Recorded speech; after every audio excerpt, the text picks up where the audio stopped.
Start. তোমরা কেউ tax দিয়েছো? তুমি ট্যাক্স দাও? হ্যাঁ, দাও না? ও ট্যাক্স দেয় না, তুমি?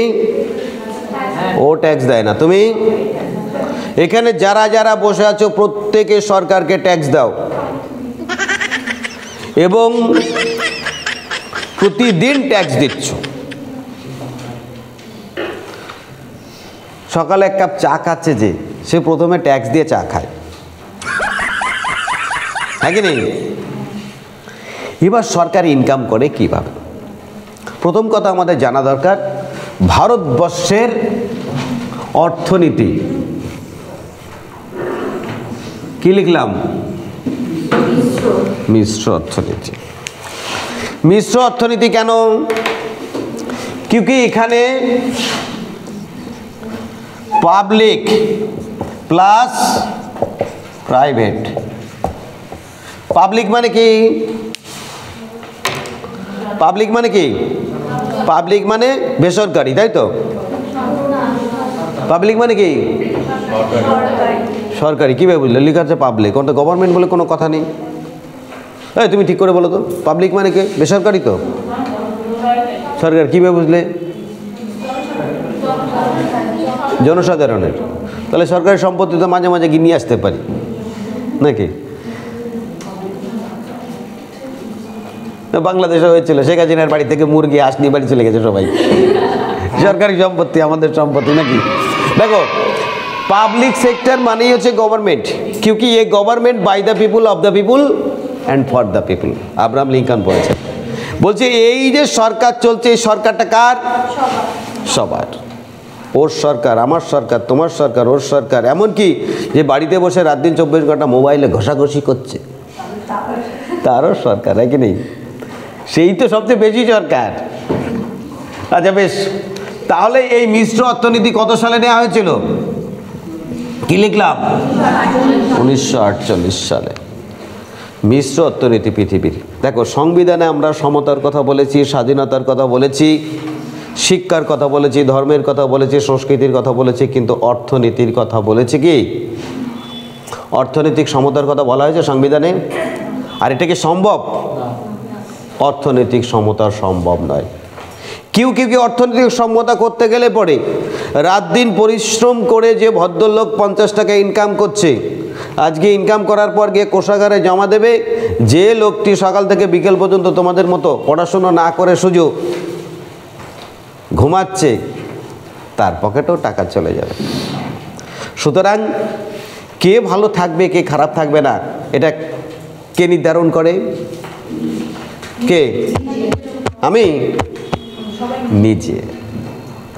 তুমি ভালো থাকবে না। পৃথিবীতে কেউ কিন্তু সম্পত্তি নিয়ে জন্মায় না, জন্মায়? কেউ এই পৃথিবীতে আসা বাপের সম্পত্তি সব শেষ করে দিয়ে লাস্টে মারধর খেয়ে মরে।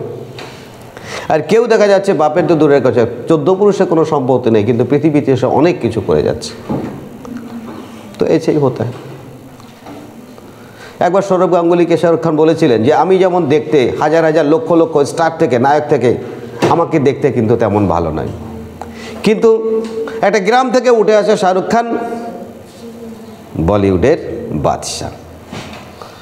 ধীরুভাই আম্বানি যখন 375 টাকা নিয়ে ঢুকেছিলেন মুম্বাইতে, আজকে তার ছেলে মুকেশ আম্বানি কয়েক কোটি কোটি কোটি কোটি টাকার একটা ভাবতে পারো। এটা পরিশ্রমের দ্বারা যে কোনো লোক, তবে পরিশ্রম একটা ফ্যাক্টর, আর সঙ্গে একটা আংটি, বুদ্ধি। প্রচুর বুদ্ধিমান লোক আছে না খেয়ে মরছে, কি? সঙ্গে একটা টাইমিংও ফ্যাক্টর। যেমন এখন একটা লাক, ওই লাক কথাটি আমি বলি, লাক অবশ্যই টাইমিং একটা ফ্যাক্টর। তবে হ্যাঁ, লাকটা কাদের কাজ করে? যারা পরিশ্রমী। আচ্ছা বেশ, এই প্রথমে আমি পাবলিক সেক্টরটা নিয়ে আলোচনা করি। পাবলিক সেক্টরটা কি আছে? পাবলিক সেক্টর মানে সরকার, সরকারের টাকাটা। প্রথমে হচ্ছে সরকারের টাকার, প্রথমে বলি ট্যাক্স, তারপরে কি? পিএসি, পাবলিক সেক্টর আন্ডারটেকিং, তার থেকে। তারপর হচ্ছে কি? প্রাইভেটাইজেশনস, অর্থাৎ কিছু কিছু জায়গা আছে যেগুলো প্রাইভেট করে দেওয়া হয়, বিক্রি করে দেওয়া হয়, বিক্রি করে এই সম্পত্তিটা সরকারে চলে আসে। আবার কিছু সেক্টর আছে যেমন রেলের সেক্টর, সেন্ট্রাল গভর্নমেন্টের, রেল থেকে একটা বিপুল পরিমাণ ইনকাম।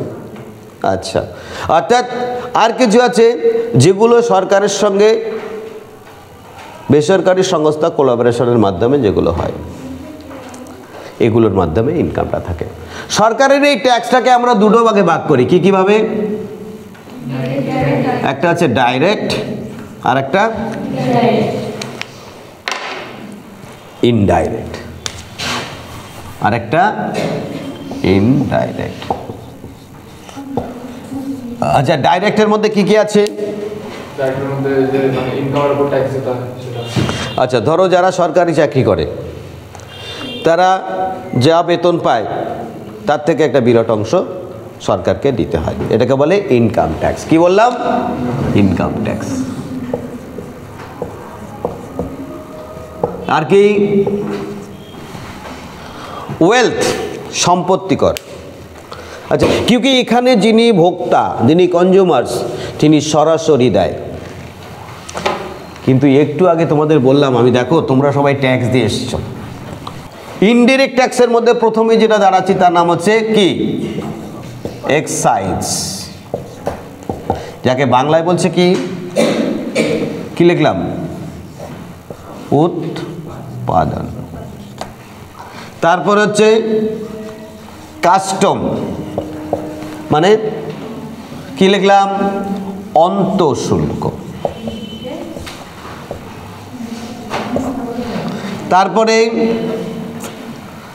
জিএসটি। সংবিধানে অলরেডি আমি তোমাদের জানিয়ে দিয়েছি। কি জানিয়ে দিয়েছি? জিএসটি কত সালে চালু হলো, কততম পাস হলো? জিএসটি 101। জিএসটি চালু কত সালে? 2016 সালে পাস হলো। আর চালু হলো কত সালে? 2017 পয়লা এপ্রিল থেকে। তাহলে জিএসটি সম্বন্ধে তোমাদের কিন্তু ধারণা হয়ে গেল। জিএসটির পুরো নাম কি? Goods and service. নয় তো, পুরো বলো। সার্ভিসেস। শুধু সার্ভিস হলে তো হবে না। Very good.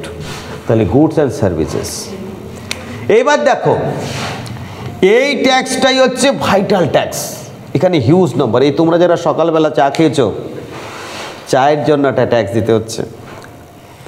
তোমরা জামা কাপড় পরছো তার জন্য ট্যাক্স দিতে হচ্ছে। তোমরা অর্নামেন্টস পরছো তার জন্য ট্যাক্স দিচ্ছ। তোমরা লিভি গার্ড লাগাচ্ছ তার জন্য ট্যাক্স দিচ্ছ। এনিওয়ে, যে কোনো পদার্থের ক্ষেত্রে তোমার 3-4টে রকমের ট্যাক্স কন্টিনিউ করছে।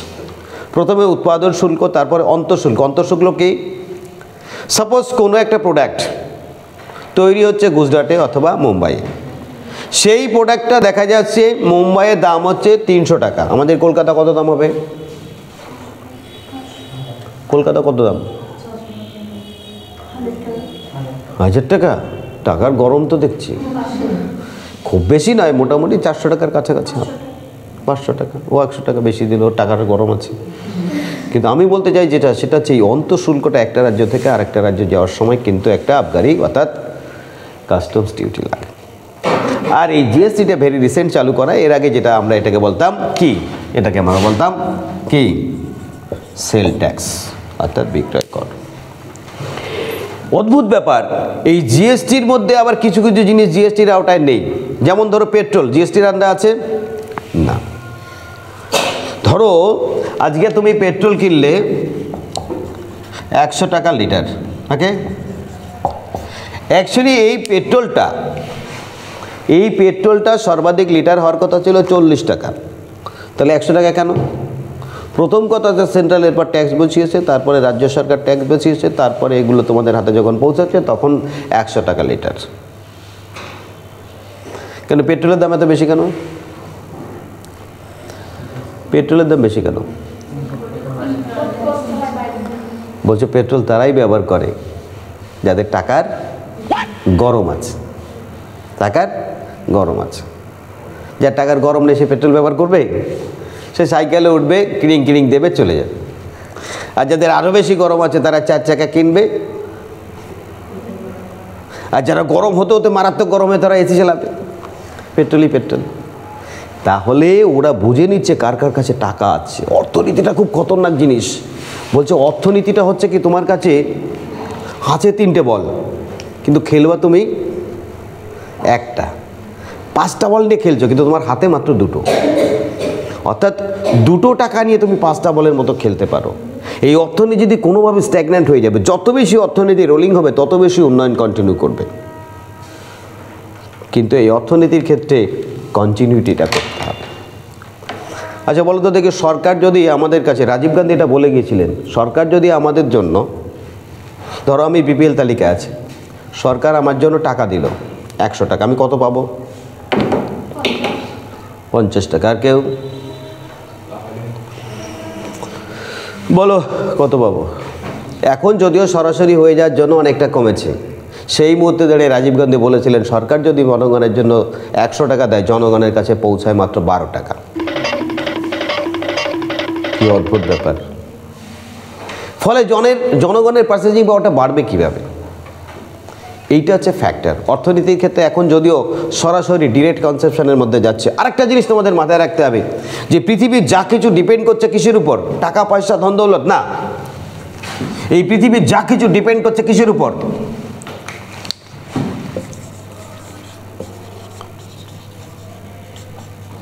কি বললাম? মানব সম্পদ। এই যে কলম দিয়ে লিখলাম, কে তৈরি করেছে? মানুষ। ছবি তুলছে, কে তৈরি করছে? মানুষ। আমি যার উপর দাঁড়িয়েছি, কে তৈরি করেছে? মানুষ। অর্থাৎ এই পৃথিবীর যা কিছু সম্পদ নির্ভর করে মানুষের উপর। কিন্তু আমরা জনসংখ্যা কমাতে চাইছি কেন? তো যত মানুষ জনসংখ্যা হবে তত ভালো তো, নাকি?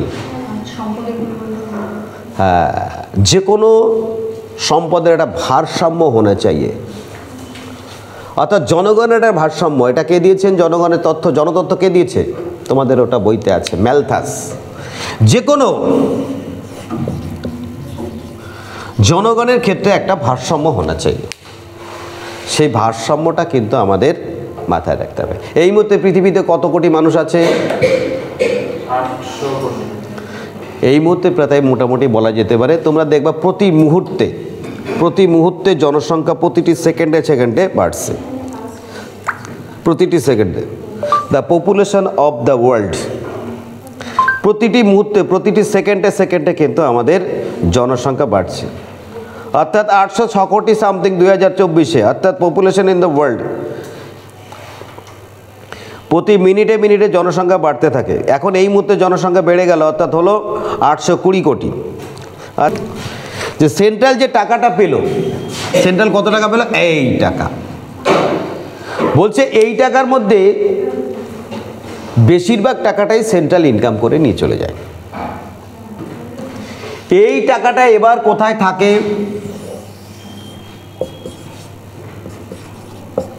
কি বলে লিখলাম? RBI.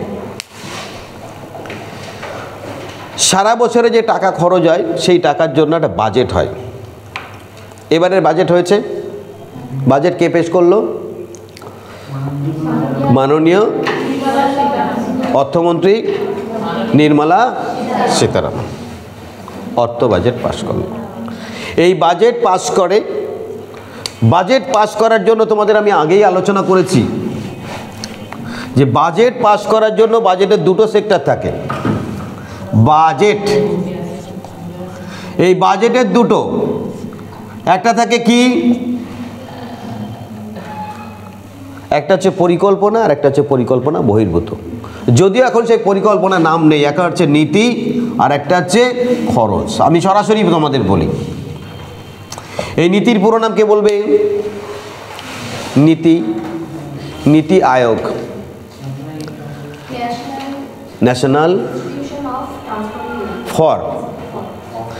National institution for transforming India, ভারতবর্ষ পরিবর্তনের প্রতিষ্ঠান। এইটারই আগে নাম ছিল কি বললাম? FYP পুরো নাম। আমি বাংলায় বলছি পঞ্চবার্ষিকী পরিকল্পনা, মানে কি? 5 ইয়ার্স প্ল্যান। এইটা চেঞ্জ হয়ে এখন নতুন যে সরকার এসছে 14-র পরে, এই সরকারের নাম দিয়েছে নীতি আয়োগ। বলতো এই নীতি আয়োগের বর্তমান সভাপতি চেয়ারম্যান কে আছেন? Very good. এই নীতি আয়োগের ক্ষমতা বলে বা আগে 5 প্ল্যানের ক্ষমতা বলে এর যিনি সভাপতি হন তিনি কিন্তু ভারতবর্ষের প্রধানমন্ত্রী। আচ্ছা, যে টাকা আমাদের ঢুকে গেল, এবার ব্যাংকিং সিস্টেমটা কিভাবে চালিত হয় দেখো। আরবিআইয়ের পাশাপাশি আরেকটা নতুন ব্যাংক করা হয়েছে, কি লিখলাম বলো, জোরসে বলো। নাবার্ড। কি বললাম? নাবার্ড। নাবার্ড পুরো নাম কে বলবে? নাবার্ডের পুরো নাম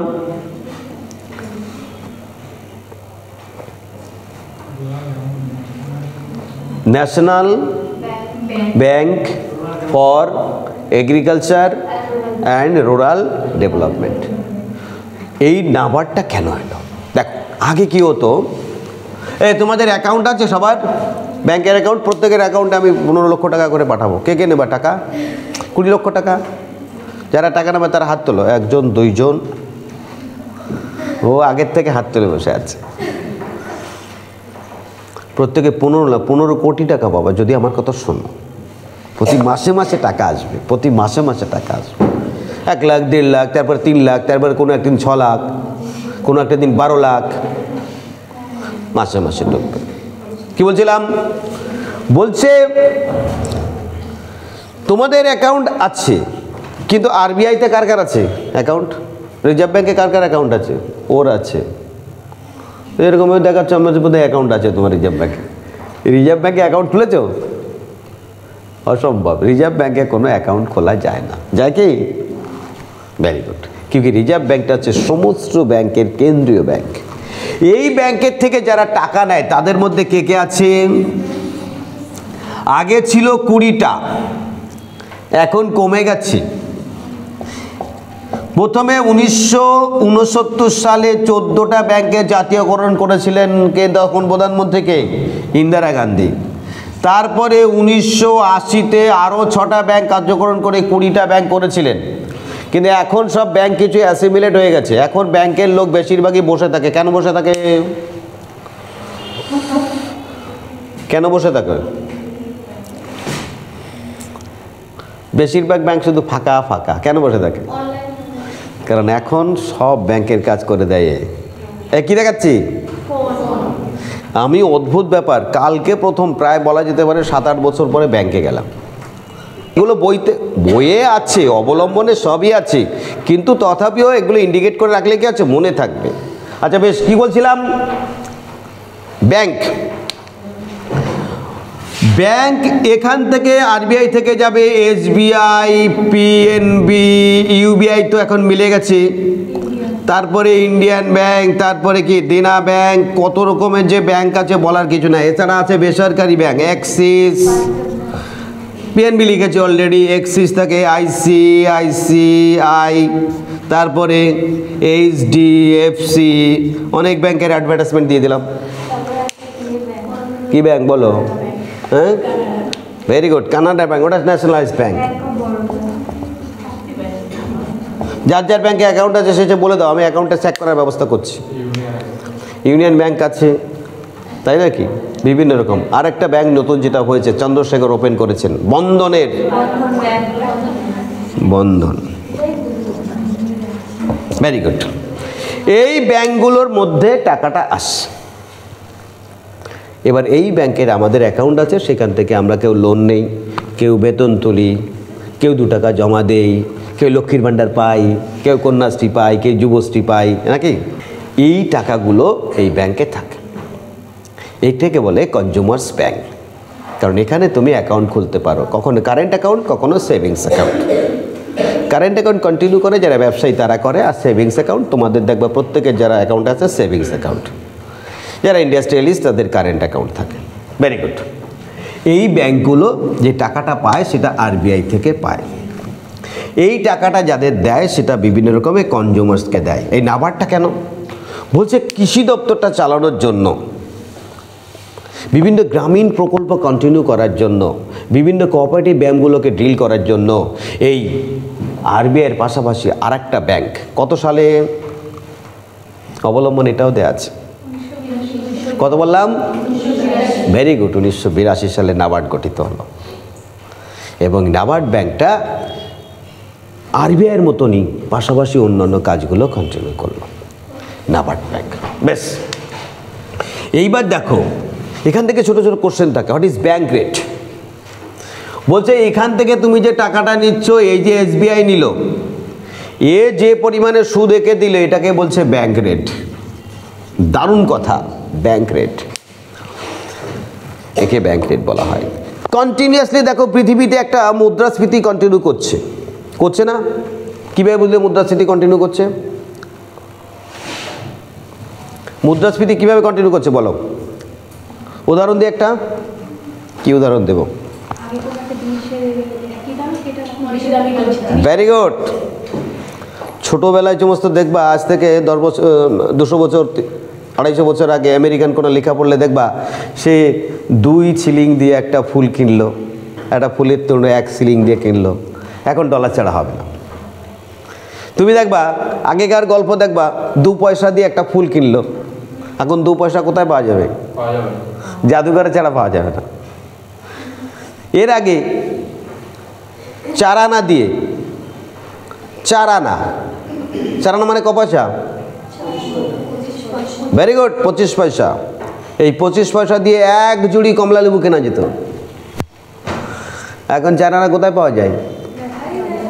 4 আনা নিয়ে ঘুরে বেড়ালে পরে তুই যা, 50 পয়সাও পাওয়া যায় না, এমনকি ছোট 1 টাকাও চলতে চায় না। তাহলে কি জানো, এখন যদি কাউকে তুমি বলো কোনো একটা সময় কোনো ভিখারিকে 5 পয়সা দিলে পরে খুবই খুশি, ও জানে যে সারাদিনের খাওয়া হয়ে গেল। এখন সেই ভিখারিকে তুমি যদি 25 পয়সা দাও, বলে বাবা আমার কাছ থেকে তুই 1 টাকা কেন, তুমি যদি তাকে 5 টাকাও দাও, তুই আর কাছে আমার কাছে এটা 10 টাকার কয়েন নিয়ে যা।